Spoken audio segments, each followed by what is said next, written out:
এই বল বলছে আর লাগবে না।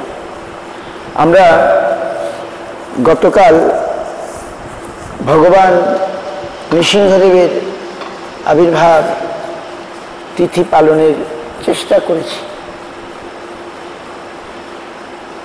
নৃসিংহদেবকে তিনি শুদ্ধ ভক্তির বিঘ্ন বিনাশ করেন, বুঝতে পারছেন? আমরা কালকে শুনলাম তিনি আমাদেরকে বল দান করেন,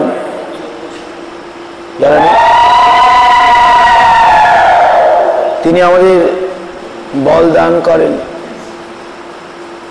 তা নৃসিংহের আমরা আরাধনা করি। নৃসিংহ নরসিংহ, আমাদের যে বল, আমাদের যে শক্তি আমরা পেয়েছি, কোথা থেকে এসছে বলুন থেকে? সব ভগবান থেকে এসছে। অথচ আমরা ভগবানকে চিনি না, আমাদের কি দুর্ভাগ্য। প্রহ্লাদ, ভক্ত প্রহ্লাদ বলে দিল তার পিতাকে, আপনার যে বল, পৃথিবীর আর যত বড় বড় বলবান আছে সকলের বল আমার প্রভুর বল। আহা, হিরণ্যকশিপু জিজ্ঞাসা করলো, তুই কার বলে এত বলিয়ান হয়েছিস বল? তো কিছুতেই মারতে পারছি না। আরে বাপরে বাপ, যার ভয়ে দেবতারা ভীত হয়ে পড়েছিল, লোক দেবতাগণ, লোকপালগণ, তারা সেই কি বলে হিরণ্যকশিপুর ভয়ে, হিরণ্যকশিপুর অত্যাচারে তারা ভীত, কম কম কম ভীত সন্ত্রস্ত হয়ে পড়েছিল দেবতারা। ব্রহ্মা শিব ছাড়া, বোধ হয় ব্রহ্মা শিব ছাড়া সব দেবতারা এবারে অত্যাচারে, বিষ্ণু বিরোধ, এটাই। কিন্তু এই প্রভু যা বলল, হিরণ্যকশিপু আর হিরণ্যাক্ষ জয় বিজয় ভগবানের দ্বার পাল ছিল, বুঝতে পারছেন? সাধারণ নয়, বিষ্ণুর দ্বার পাল। বাপ বাপ,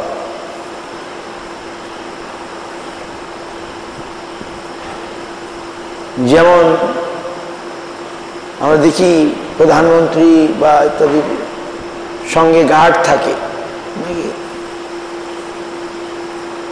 তো তাদের কম পাওয়ার নয়, প্রধানমন্ত্রীর পাহারাদার। তো সেই রকম জয় বিজয় ভগবানের দ্বারপাল, মানে ভগবানের ভক্ত। ভগবানের ভক্ত না হলে কি আর ভগবানের দ্বারপাল হয়ে যাবে? ওইরকম যোগ্যতা থাকতে হবে। তো কি বলুন, তারা ওইখানে বৈকুণ্ঠের দ্বারপাল, তাদেরও 4 হাত, দেখেন না, বৈকুণ্ঠের 4 হাত থাকবে, বিষ্ণুর মতো চেহারা। কিন্তু কেন তারা অসুর হলো? সেটা আমাদের শিক্ষার জন্য। একদিন ব্রহ্মার 4 কুমার, তারা কুমার ব্রহ্মচারী, পরম ভক্তিপরায়ণ, ভগবানের মনোনিবিষ্ট। তারা দেখতে সবসময় বালকের মতো, ইচ্ছা করে বরটা নিয়েছিল। কেন? বালক থাকলে মন টনগুলা একরকম থাকে, আর যেই বড় হয়ে যায় উৎপাত এসে উপস্থিত হয় নাকি। বয়স যখন বেড়ে যায়, বালক থেকে কিশোর, নাকি কিশোর থেকে যুবক ইত্যাদি যখন আমরা হয়ে যাই, তখন শরীরের সমস্ত রিপুটিপুগুলো সব বলবান হয়ে যায়। আমরা তার জন্য তারা বললো, আমরা এই বালকেই থাকতে চাই। বয়স হয়ে গেল তারা বালকবৎ, বুঝতে পারছেন? বয়স হলে তারা বালক, ভারী সুন্দর। হ্যাঁ, তারা ভগবানে এত ভক্তিপরায়ণ, তারা ভোগপ্রবণ নন। সাধারণ মানুষ বালক থেকে কিশোর, কিশোর থেকে যুবক, এবারে ভোগে লিপ্ত হয়ে যায়। বলে না, আমরা যাতে ভোগ আদির মধ্যে লিপ্ত না হই, ভগবানের মনকে নিবিষ্ট রাখতে পারি, তা আমরা যেন বালকবৎ থাকি। বাহ, ভগবান তাদেরকে তাই করে দিয়েছিলেন। তারা আজ বৈকুণ্ঠে বিষ্ণুর দর্শনে এসেছিলেন, তাই না? কিন্তু জয় বিজয় তাদেরকে এই বালকবৎ দেখে অতটা গুরুত্ব দিল না। কিন্তু তারা তো বালকবৎ হয়ে, তারা তো সাধু, তারা ভগবানের ভক্তিপরায়ণ। তাদের প্রতি যে আচরণটা হওয়া উচিত ছিল, জয় বিজয় তা করে নাই। তারা তাদেরকে ভগবানের দ্বার রুদ্ধ করে রাখল, তারা যেতে দিল না। এতে তারা একটু অসন্তুষ্ট হলেন। কারা? যে তোমরা বিষ্ণু তাহার পাল, কিন্তু তোমাদের আচরণটা একটু ভালো নয় দেখছি। হ্যাঁ, এরকম বিষ্ণু তার পাল, ভদ্র হবে নাকি, সুন্দর হবে, সেটা দেখতে পাচ্ছি না। তোমাদের এরকম অসুরগত আচরণ কেন? যাও, তোমরা অসুর জন্য লাভ করো, যাও, অসুর হয়ে জন্ম নাও, যাও। এমন সব ভগবান অন্তর্যামী সবাই তো জানছেন। তিনি ছুটে চলে আসলেন, তার যে সিংহাসন থেকে দাঁড়িয়ে চলে আসলেন। যেই আসলেন তখন তারা খুব দুঃখিত হয়ে পড়ল, ছি ছি ছি, আমরা কি করলাম। ভগবান ছুটে চলে আসলেন এখানে। এসে তিনি আবার দুঃখ প্রকাশ করছেন। সেই ব্রহ্মার 4 কুমার, তারই ভক্ত, বিষ্ণুরই ভক্ত, তিনি দুঃখ প্রকাশ করছেন, ছি ছি, আমার দ্বারপাল আপনাদের সঙ্গে এরকম ব্যবহার করলো, আমি খুবই দুঃখিত। তখন এরা উল্টে দুঃখিত হয়ে গেল, ছি ছি, আমরা কি করলাম, ছি ছি, আমরা ভগবানের দ্বারপাল মানে সেবা করছিল, তো সে তাদের ডিউটি করছিল। আমরা রেগে মেগে একটা অভিশাপ দিয়ে দিলাম, কিন্তু অভিশাপ তো আর ফেরানো যাবে না। বলে একটাই উপায়, 3 জন্মে তারা ভগবানের সঙ্গে বৈরীভাবে, শত্রুভাবে, ভগবান শত্রুরূপে ভগবানের সঙ্গে যুদ্ধ করে হোক, যে করে হোক নিহত হবে। নিহত হয়ে তারা আবার ফিরে আসবে তাদের পোস্ট।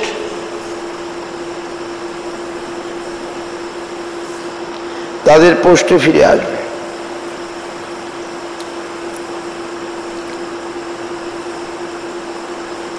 তখন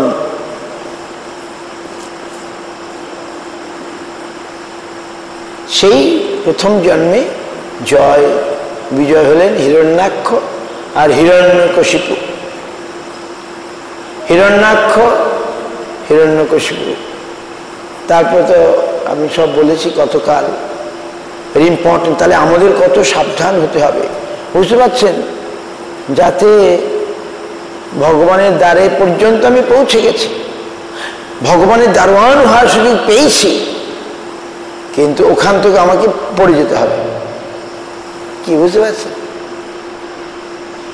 আমি ভগবানের এই মঠটা ভগবানের এইরকম ঘর, এখানে যারা থাকে তারা ভগবানের সেবার জন্যই থাকে, কিন্তু অপরাধ হলে এখান থেকে বিচ্যুত হয়ে বাস কোথায় চলে যাবে, কত চলে গেছে। এখানেও যারা থাকে, ভগবত মন্দিরে যারা থাকে, তাদের যখন অপরাধ হয়ে যাবে, মঠ মন্দির ছিল কোথায় চলে যাবে, বিষয়ের মধ্যে ভোগ বাসনা জেগে যাবে। বৈষ্ণব অপরাধ হলেই সংসার বাসনা জেগে যাবে, সে তো সংসারী নয়, ব্রহ্মচারী। যেই বৈষ্ণব অপরাধ হবে, সংসার বাসনা জেগে যাবে, ভোগ বাসনা জেগে যাবে। ওই বাবা, বৈষ্ণব অপরাধ এইরকম জয় বিজয়ের বৈষ্ণব অপরাধ হয়ে গিয়েছিল। তাই তাদের যে পজিশন, ওখান থেকে বিচ্যুত হতে হলো। তাহলে আমাদের কত সাবধান হতে হবে। ভক্তি জীবনে আমি এসে গেছি মানেই বাস, সব কিছু সাসপেন্ড করে দেবে, উল্টো পাল্টা কথা বললে দেখুন কেউ ছাড়বে না। উল্টো পাল্টা আচরণ করলে বিচার বিভাগ আছে নাকি, শাস্তি দিয়ে দেবে, যে যত বড় হোক না কেন। আমরা খুব সাবধান। বৈষ্ণব জগতে এসে আমরা যদি ভদ্র না হই, নম্র না হই, ভক্তি পরায়ণ না হই, আমরা বিচ্যুত হয়ে যাব। যেখানে আসলাম, যেখানে পৌঁছে গেছি আমরা, সেখান থেকে আবার ফল ডাউন বলে, নিচে নেমে যেতে হবে, ফল ডাউন। কত বড় বড় সন্ন্যাস, কত কি বৈষ্ণব অপরাধের ফলে কোথায় চলে গেছে। লুড্ডু খেলার সাপের মাথায় পর 99 ঘরে পৌঁছে গেছে। লুডু খেলেন তো, সাপ খেলা লুডুতে 99 ঘরে পৌঁছে গেছে, কিন্তু হায় হায় সেটা সাপের মাথা। তাহলে কোথায় আসতে হবে? লেজে আসতে হবে নাকি, একবারে 2 বা 1 চলে আসতে হবে। 100-তে পৌঁছে গেলে কেল্লা ফাতে নাকি, 100 আর পৌঁছা গেল না, 99 পর্যন্ত পৌঁছালাম, কিন্তু সেখানে সাপের মুখে পড়ে গেলাম, বা এবারে লেজে নেমে আসতে হবে। এই জন্যে ভক্তি জীবনে আমাদের আসলে খুব সাবধান, সাধু সাবধান, যেন বৈষ্ণব অপরাধ না হয়ে যায়। বৈষ্ণব অপরাধ যদি উঠে হাতি মাতা, ছিন্ডি যায় লতা তার, শুকি যায় পাতা। বৈষ্ণব অপরাধ যদি উঠে হাতি মাতা, ছিন্ডি যায় লতা তার, শুকি যায় পাতা। বৈষ্ণব অপরাধ হলে ভক্তিলতা ছিঁড়ে যাবে, আর পাতা শুকিয়ে যাবে।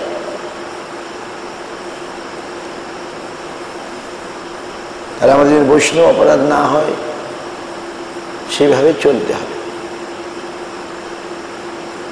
ভগবানের যে প্রতিদিন আমরা কীর্তনের সময় প্রার্থনা করি, কি প্রার্থনা করি? গুরুদেব কৃপা বিন্দু দিয়া করই দাসী তৃণাপেক্ষা অতি দিন, তাই না? খুব ইম্পর্টেন্ট। আমাকে দিন করে দাও, মেক মি হাম্বল, মেক মি কি বলে, ইয়েস হাম্বল, মোর দেন গ্রাস। তৃণাচ অপেক্ষা, তৃণ কত বিনীত, তৃণের উপর দিয়ে আমরা হেঁটে যাই, সে কিচ্ছু বলে না, নুয়ে পড়ে। কিন্তু না, তৃণটা আবার মাথা ঘুরে খাড়া করে দাঁড়ায়, বলছে না আমাদের তার চেয়েও বেশি নম্র হতে হবে। তৃণটাতে নুয়ে পড়ে, পা দিয়ে আমরা পাড়ালে সে নুয়ে পড়ে, কিন্তু আবার সে উঠে দাঁড়ায়, খাড়া হয়ে যায়। এই জন্য আমাদেরকে বললেন তৃণের চেয়েও বেশি বিনীত হও, দৈন্য পরায়ণ হও। কিন্তু আমরা হতে পারি না কেন? বৃহতের উপলব্ধি না হলে হবে না। বৃহৎ মানে ভগবান। বৃহৎ বস্তু যেমন একটা বড় একটা হাতি যখন যায়, অন্যান্য প্রাণীরা হয়ে যায়, বাপরে বাপ বলবান হাতি, তারা বিনম্র হয়ে যায়। সিংহ যখন আসে অন্যান্য পশু ভয় পেয়ে যায়, বাপরে। এইটাই স্বাভাবিক। বড় কেউ আসলে আমরাও অটোমেটিক হয়ে যাব, কি বলে, নম্র হয়ে যাব, বিনীত হয়ে যাব। বাপরে তিনি বৃহৎ, আমি ছোট। তা বৃহতের অনুভব যৎসময় না হবে, ভগবান অর্জুনকে যখন বিশ্বরূপ দেখালেন, অর্জুন মাথা নুয়ে পড়ল। আর সখা হলে কি হবে, এখন মাথা নুয়ে পড়েছে সখা। অর্জুনের সখা হচ্ছেন কৃষ্ণ, কিন্তু যখন তিনি তার বিশ্বরূপ দেখালেন তখন কি হলো, অর্জুনের মাথা নুয়ে পড়ল। তাই আমাদের যতদিন না বৃহতের অনুভব হবে, বৃহৎ মানে কি, বৃহৎ ভগবান, উমা। আমরা যেমন আপনার পুরী ধামে গেছেন, সমুদ্র দেখেছেন, কেউ সমুদ্র দেখেছেন? হ্যাঁ, সমুদ্রের কাছে গেলে আমাদের কি মনে হয় যে আমি কত ছোট্ট, না সমুদ্রটা এত বড়, আমি কত ছোট। এই জন্য সমুদ্রের কাছে যেতে হবে। সমুদ্রের কোল কিনারা দেখা যায় না নাকি, এক কোলে আমরা দেখি, আর কোনো কোল দেখা না, খালি জল আর জল। তাহলে এই বৃহৎ সমুদ্রকে দেখলে কি হয়, আমাদের মনে হয় আমি কত ছোট বা আমাদের বাড়ির পুকুরটা কত ছোট আর সমুদ্রটা কত বড়, আমার ধারণার বাইরে। আমি তাকে দেখতে পাচ্ছি না, আরব সাগর পড়ে গেল ভারত মহাসাগরে নাকি, আরব সাগরের তো কোনো পার নাই, না না না, হ্যাঁ আরব সাগর আর এদিকে বঙ্গোপসাগর, দুইটা সাগরে কোনো পার আছে? ওটা পড়ে গেল ভারত মহাসাগরে, এটা উপসাগর। আরব সাগর আর ভারত মহাসাগর না, আরব সাগর আর বঙ্গোপসাগর। তাহলে এটাকে কি আমরা ভারত মহাসাগরের অংশ বলবো নাকি? না, বঙ্গোপসাগর বলছি, বঙ্গের উপসাগর। আসলে সাগরও নয়, এটা উপসাগর। আমরা যেটা দেখি পুরী ধামে বা দীঘাতে, সেটা সেই সাগর নয়, উপসাগর।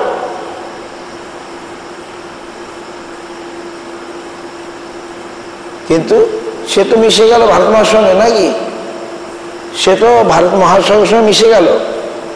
আপনারা যারা কন্যাকুমারী গেছেন তারা ভারত মহাসাগর দেখেছেন নাকি? কন্যাকুমারী ভারত মহাসাগর,